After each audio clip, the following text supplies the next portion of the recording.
상 17장 17절로 18절 말씀 함께 보겠습니다.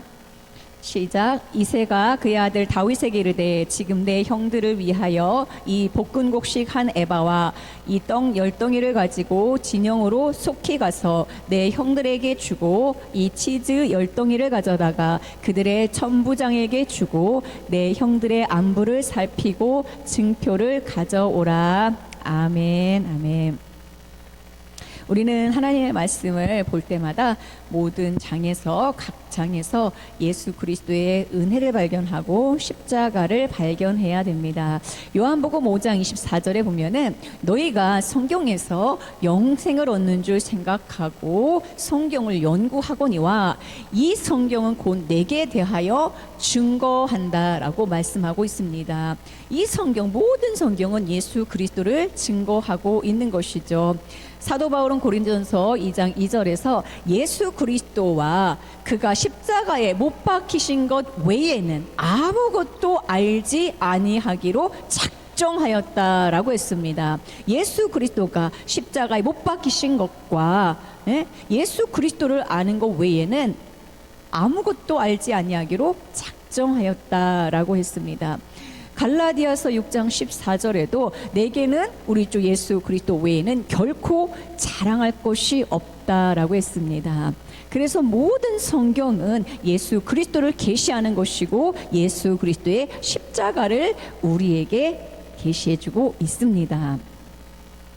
자, 그래서 우리가 모든 성경에서 그리스도를 발견하고 모든 성경을 통하여 예수 그리스도의 십자가를 볼 수 있어야 되겠죠. 그래서 오늘 함께 읽으신 사무엘상 17장에 있는 말씀도 단순히 다윗과 골리앗의 이야기가 아니라는 것입니다. 약한 자가 강한 자를 이기는 단순한 이야기가 아니고 이 전쟁은 예수 그리스도의 우주적인 승리를 우리에게 보여주고 있습니다. 이 안에도 십자가가 무수히 들어있다라는 것이죠. 사무엘상 17장에서 우리는 그리스도의 십자가와 부활을 통한 승리를 우리는 발견할 수 있습니다. 다윗이 무엇으로 이겼습니까? 다윗의 병기는 무엇입니까? 다윗의 무기는 무엇입니까? 눈에 보이는 무기가 있었고 병기가 있었지만 나는 물맷돌로 나간다 말하지 않고 나는 만군의 이스라엘의 만군의 여호와의 이름으로 나간다라고 했죠. 그래서 만군의 여호와의 이름이 바로 그의 승리의 비결이었고 그의 무기였고 다윗의 병기였던 것입니다. 만군의 여호와의 이름은 무엇입니까? 주 예수죠. 예수 그리스도가 여호와의 이름입니다. 우리에게는 구원 얻을 만한 다른 이름을 주신 적이 없다라고 했습니다.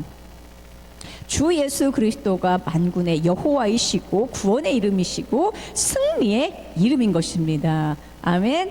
그래서 이 만군의 여호와의 이름, 그 이름이 또한 다른 표현으로 구약에서는 어떻게 불려지고 있습니까? 사무엘하 6장 2절에 보면은 다윗이 왕이 이제 전체 이스라엘의 통일 왕이 된 다음에 첫 번째 한 일은 예루살렘에 언약궤를 모셔오는 일이었습니다. 그래서 사무엘하 6장을 딱 열기 시작하면은 언약궤를 이제 예루살렘으로 메고 오려고 하는 계획이 시작되어집니다. 그래서 2절에 보면은 하나님의 언약궤를 메어 오려 하니 그 궤는 그룹들 사이에 좌정하신 만군의 여호와의 이름으로 불리는 것이라라고 했습니다. 언약궤가 만군의 여호와의 이름으로 불리는 것입니다. 그래서 다윗이 승리한 것은 만군의 여호와의 이름으로 승리했고 그 무기는 바로 언약궤였던 것이죠. 아멘. 또한 이사야 18장에서 보면은 만군의 여호와의 이름을 두신 곳이 바로 시온산이다라고 했습니다. 그래서 만군의 여호와의 이름 그러면은 다윗이 승리한 비결이고 무기였는데 그것은 바로 시온산이고 그것은 바로 언약궤였다는 것이죠. 언약궤가 상징하는 것은 무엇입니까? 우리 주 예수 그리스도 하나님의 임재의 처소죠. 자, 그래서 우리는 처음부터 끝까지 사무엘상 17장에서도 그리스도의 십자가가 들어있다라는 것을 우리는 발견할 수가 있습니다. 창세기부터 요한계시록 전체의 각 장마다 사실은 예수 그리스도의 십자가와 부활이 들어있죠.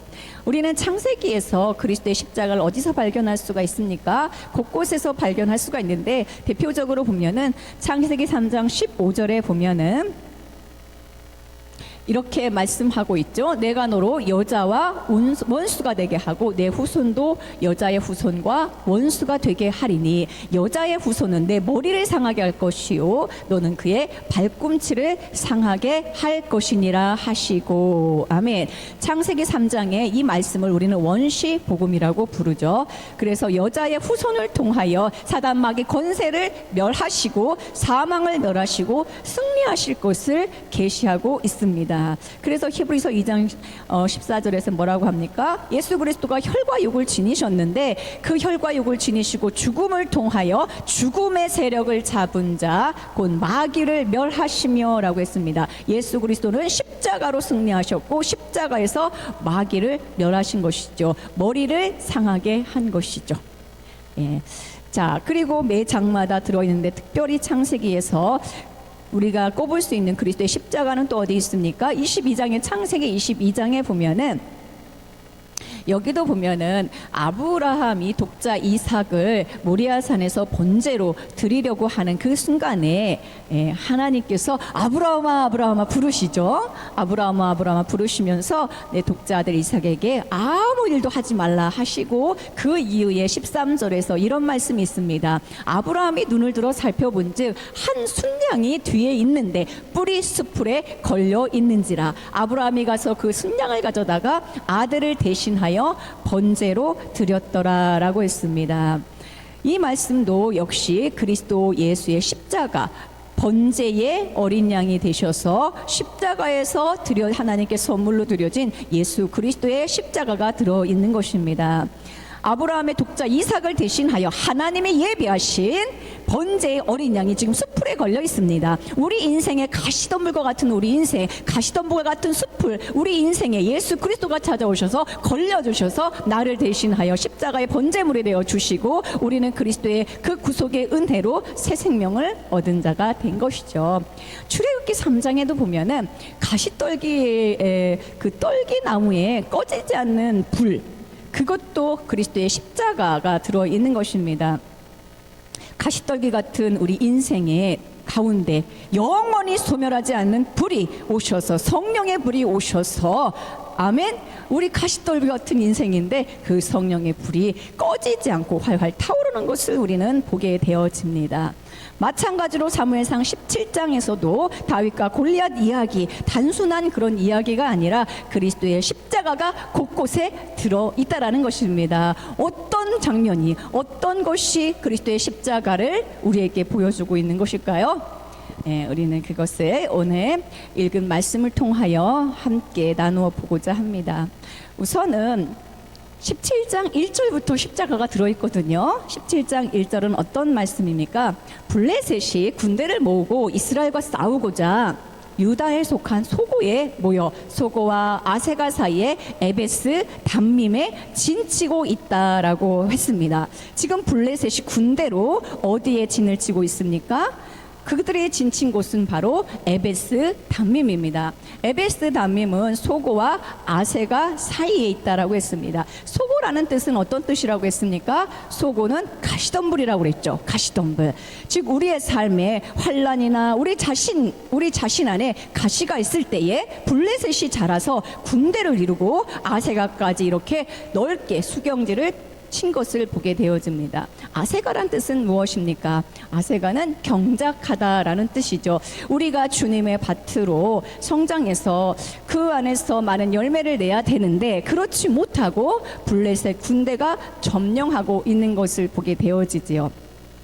그런데 그 사이에 블레셋의 군대의 본진이 진친 곳은 바로 어디냐? 바로 이 에베스 담밈입니다. 이 에베스 담밈이란 뜻은 무엇입니까? 이것은 이제 엘라 골짜기의 한 중심에 있는 곳인데 여기에 지금 블레셋이 진치고 있어요. 여기에 그리스도의 십자가가 담겨 있는데 에베스란 뜻은 경계란 뜻이고요. 담밈은 피라는 뜻입니다. 그래서 피에 경계라는 뜻이죠. 피의 경계. 피를 많이 흘린 곳입니다. 단밈은 피인데 복수형이니까 피를 많이 흘린 곳. 피의 경계. 이게 바로 에베스 단밈이라는 뜻입니다. 피 흘리는 곳에서 지금 블레셋이 진을 치고 있고 이스라엘과 여기서 전쟁을 치르게 되죠. 그런데 여기서 누가 이겼습니까? 이스라엘이 승리를 했죠. 그래서 에베스 담임 피 흘리는 곳에서 그리스도가 승리하신 십자가의 승리가 바로 여기에 있는데 이쪽에서는 블레셋 진영에서는 싸움 도두는 자로서 누가 나옵니까? 골리앗이 나오죠. 이스라엘에서는 다윗이 대표자로 나옵니다. 싸움 도두는 자, 이 말은 대표자 혹은 중보자라고 했어요. 블레셋의 대표자, 블레셋의 중보자는 골리앗이었던 것이고 이스라엘의 대표자는 바로 다윗이었습니다. 대표자끼리의 싸움에서 누가 승리했습니까? 바로 다윗이 승리를 하게 되지요. 대표자의 승리는 전체의 승리가 되는 것입니다. 예수 그리스도가 이 피의 경계, 즉 에베스 단밈에서 승리를, 대표자로서 승리를 거두시고 우리에게 그 승리를 안겨주신 것입니다. 할렐루야, 아멘. 자, 이스라엘이 진친 곳은 어디입니까? 2절에 보면은 사울과 이스라엘 사람들이 모여서 엘라 골짜기에 진을 쳤다라고 했습니다. 무슨 골짜기요? 엘라 골짜기라고 했습니다. 엘라 골짜기, 엘라라는 뜻은 상수리 나무라고 했어요. 상수리 나무 골짜기. 그래서 이 골짜기이긴 한데 우리의 믿음이 상수리 나무처럼 우리의 믿음이 든든히 서 있는 곳이 바로 엘라 골짜기입니다. 골짜기의 인생인데 아무리 환란의 골짜기를 할지라도 우리의 믿음이 이 엘라 상수리 나무처럼 든든하게 서 있는 것을 이 엘라 골짜기에 진을 쳤다. 이스라엘은 엘라 골짜기에 진을 쳤다라고 이렇게 표현하고 있는 것이죠. 우리는 믿음의 사람이라고 해서 환란과 어려움을 당하지 않는 게 아니라 골짜기를 지나갈 때에 우리의 믿음이 든든한 나무처럼 이렇게 서 있는 것을 보게 되어집니다. 할렐루야. 우리가 진친 곳은 어디예요? 엘라 골짜기입니다. 믿음으로 굳건히 서 있어야 된다는 것이죠. 자, 그런데 이 엘라는 큰 이제 나무, 상수리 나무라고 했는데 이 나무는 열매도 이제 유용하지만 그 진액이 유용한 치료제가 됩니다. 그래서 이제 이 상수리 나무를 상처를 내면은 거기에서 진액이 나오게 되죠. 근데 그 진액, 상수리 나무에 이 진액이 고대 근동 사회에서 이스라엘에서는 치료제로 이렇게 쓰였습니다. 그러니까 상수리 나무 엘라 골짜기에서 우리는 예수 그리스도의 십자가를 어떻게 발견할 수가 있습니까? 우리 주님은 여러 곳에서 비유를 이제 만물이 다 우리 예수 그리스도를 나타내는데 특별히 예수 그리스도를 나무로 많이 표현을 해요. 나무이신 그리스도, 나무로 표현을 합니다. 그래서 로마서 11장에 보면은 예수님을 참 감람나무다 이렇게 표현해요. 우리는 그 감람나무에 접붙인 인생이죠. 요한복음 15장에서는 예수님은 뭐예요? 참 포도나무다 그랬죠. 그래서 예수님은 무화과나무이시고 예수님은 포도나무이시고 예수님은 감람나무이시고 예수님은 또 뭐면 석류나무이시고 온갖 나무로 다 비유가 되어지지요. 사사기 9장인가에 보면은 거기서도 이제 한 비유가 나오는데 거기서도 이제 나무들 이야기가 쭉 나와요. 그 기드온의 아들이 자기가 스스로 이제 왕이 되려고 하는 그 모습을 이제 비유적으로 표현한 부분이 있는데 예수님은 그래서 나무로 상징이 되어지고 나무로 표현이 되어지는데 예수님은 상수리 나무이시고 아멘. 예수님은 포도나무이시고 예수님은 무화과 나무이시고 예수님은 감람나무이세요. 그런데 상수리 나무이신 예수님은 그 뭐예요? 상수리 나무에 상처를 냈을 때에 그 상처에서 나오는 진액이 치료제가 되듯이 우리 구주가 십자가에서 창으로 허리를 찔리시고 물과 피를 다 쏟으셔서 그 물과 피가 흘러서 우리 모든 인류를 살아나게 하는 치료제가 된 것입니다. 아멘.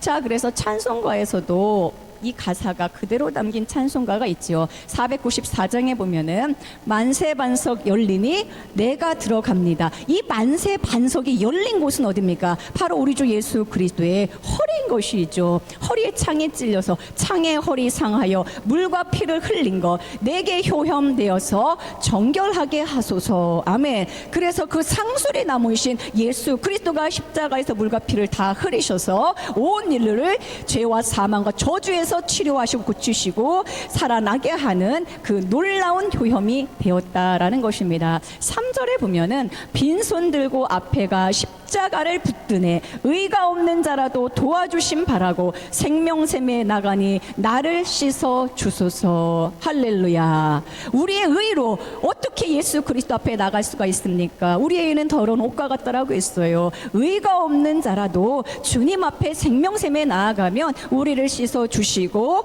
우리를 주님의 모든 의로 덮으셔서 우리를 언약궤가 있는 곳 지성소로 나아갈 수 있도록 은혜를 주신다라는 것입니다.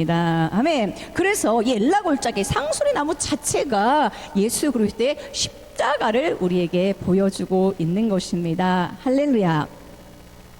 자, 오늘 17절의 말씀을 우리는 함께 보았어요. 17절 말씀을 보면은 이제 아버지 이새가 다윗에게 형들에게 가져다 주라고 하는 그 목록이 나오거든요. 첫 번째는 무엇입니까? 볶은 곡식 한 에바, 그리고 두 번째는 떡 10덩이를 가지고 진영으로 속히 가라라고 합니다.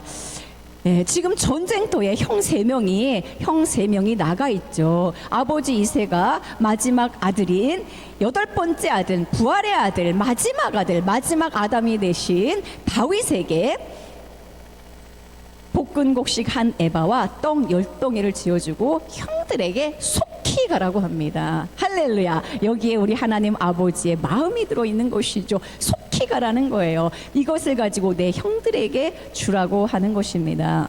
이 볶은 곡식 한 에바와 이 10덩어리의 떡은 우리에게 어떤 것을 의미하고 있습니까?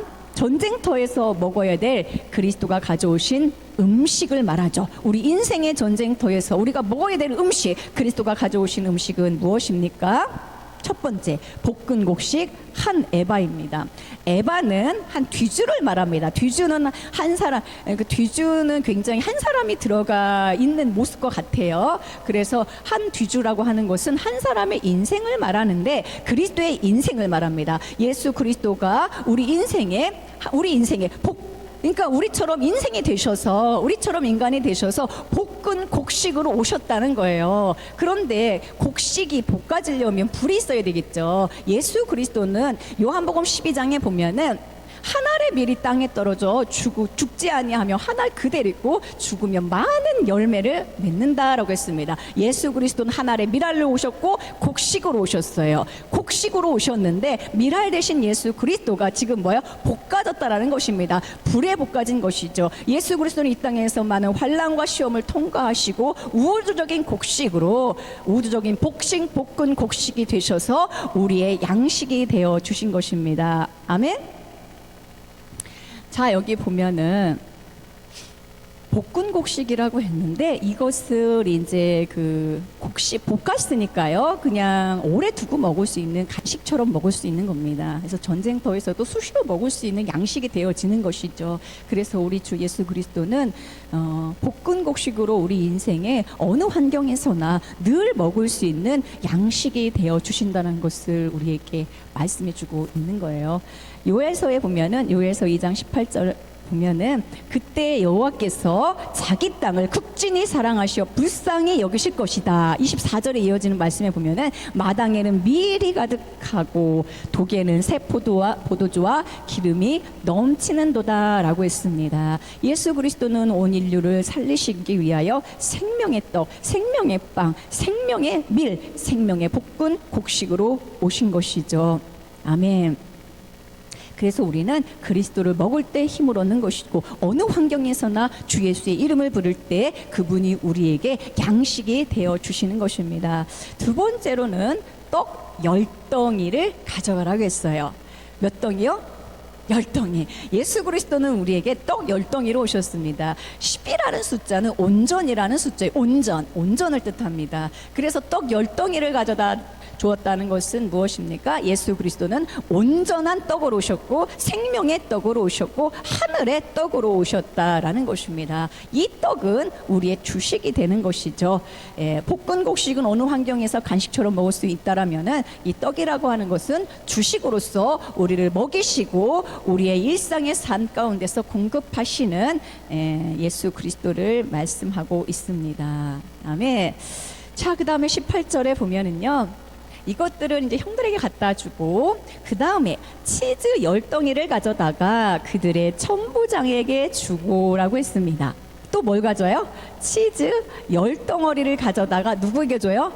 천부장에게 주라고 말씀하고 있습니다. 그리고 나서 천부장에게 주되 내 형들의 안부를 살피고 증표를 가져오라 라고 말씀하고 있어요.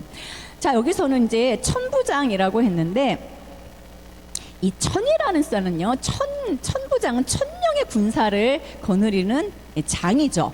대표입니다. 그래서 이 천이라고 하는 숫자는 우주적인 숫자인데 오늘 우리를 예수 그리스도가 우리를 천부장으로 세워 주셨거든요. 천부장이 먹어야 될 음식은 무엇입니까? 치즈 10덩이에요. 천명이라는 건 우주적인 숫자라고 그랬어요.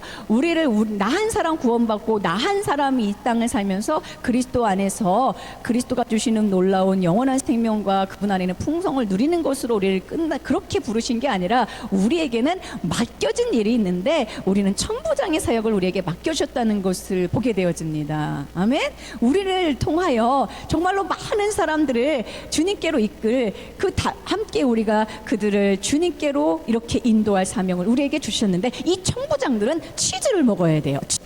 치즈를 먹어야 되는데 이제 말씀을 뭐라고 이제 비유합니까? 신령한 젖이다 이렇게 표현을 하지요. 그런데 이제 우리가 젖이나 먹고 단단한 음식을 못 먹을 상태가 되었다라고 히브리서는 이렇게 말씀하고 있습니다.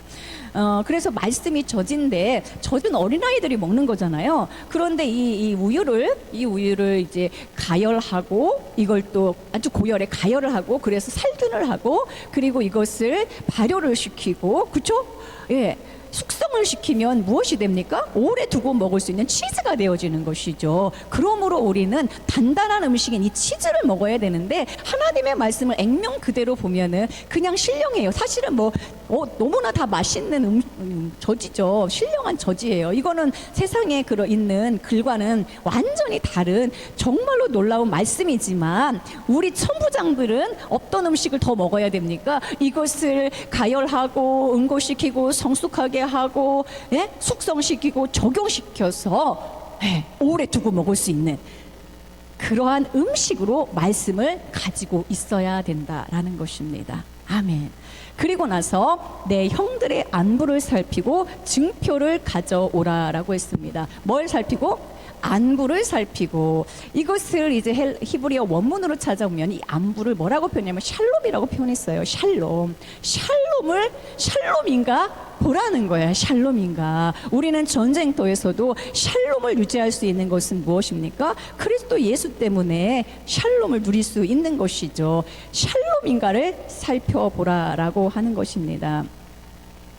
그래서 다윗도 내가 사망의 음침한 골짜기를 다닐지라도 해를 두려워하지 않을 것은 내가 늘 평안한 것은 주의 막대기와 지팡이가 나를 안위하시기 때문에 그렇다라고 고백을 하고 있습니다. 자, 그래서 안부를 물으라고 하는 것은 그리스도의 평강이 우리 마음을 주장하게 하라라는 말씀입니다. 골로새서 3장 15절로 17절의 말씀을 보면은 이 말씀이 그대로 이 안에 들어있어요. 그리스도의 평강이 너희 마음을 주장하게 하라. 너희는 평강을 위하여 부르심을 받았나니 너희는 또한 감사하는 자가 되라 라고 했습니다. 16절 이어지는 말씀에서 그리스도의 말씀이 너희 안에 풍성히 거하여 모든 지혜로 피차 가르치고 권면하고 시와 찬송과 신령한 노래를 부르고 할렐루야. 우리가 다 지난번에 암송했던 말씀이죠. 감사하는 마음으로 하나님을 찬양하고 17절 말씀은 뭡니까? 또 무엇을 하든지 말에나 일에나 다 주 예수의 이름으로 하고 그를 힘입어 하나님 아버지께 감사하라라고 했습니다. 아멘. 그래서 이 샬롬의 이 증표는 무엇입니까? 이 증표를 가져오라고 했어요. 안부를 묻고 증표를 가져와라 했어요. 이 샬롬의 증표는 무엇입니까? 그것은 바로 뭐예요? 감사하는 것이고, 그것은 뭐예요? 찬송하는 것이고, 그것은 기뻐하는 것이요, 시와 찬송과 신령한 노래를 부르는 것이 오늘 우리가 그리스도가 주시는 이 평강이 내 마음에 있는 증표인 것입니다. 우리는 그래서 오늘 그리스도의 간증자, 그리스도를 증거하고 그리스도가 내 안에 오셔서 평강을 주시고 주님이 나에게 승리를 주셨다는 증표가 있어야 되는데, 간증이 있어야 되는데, 그것이 바로 무엇입니까? 그것이 바로 어느 환경에서나 말에나 일에나 다 주 예수의 이름으로 하고 그분을 찬양하고 감사하고 기뻐하는 것, 이것이 우리의 증표인 줄로 믿습니다. 어디에서 세워놓든지 우리는 무엇을 간증해야 됩니까? 무엇을 간증해요? 그리스도의 이 놀라운 십자가를 간증해야 되는 것이죠. 어디를 봐서든지 다 그리스도 예수의 승리와 십자가, 그분의 놀라운 생명의 역사, 우리를 향한 선물과 우리를 향한 그리스도의 놀라운 사역, 일하심이 들어있다라는 것입니다.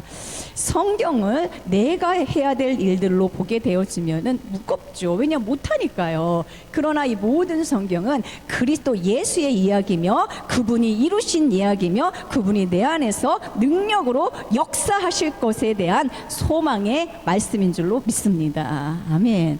그래서 우리는 오늘도 주 예수님의 이름을 힘입어 주 예수님의 이름을 부르고 주 예수님을 알아가기를 소원해야 되는 것이죠. 할렐루야.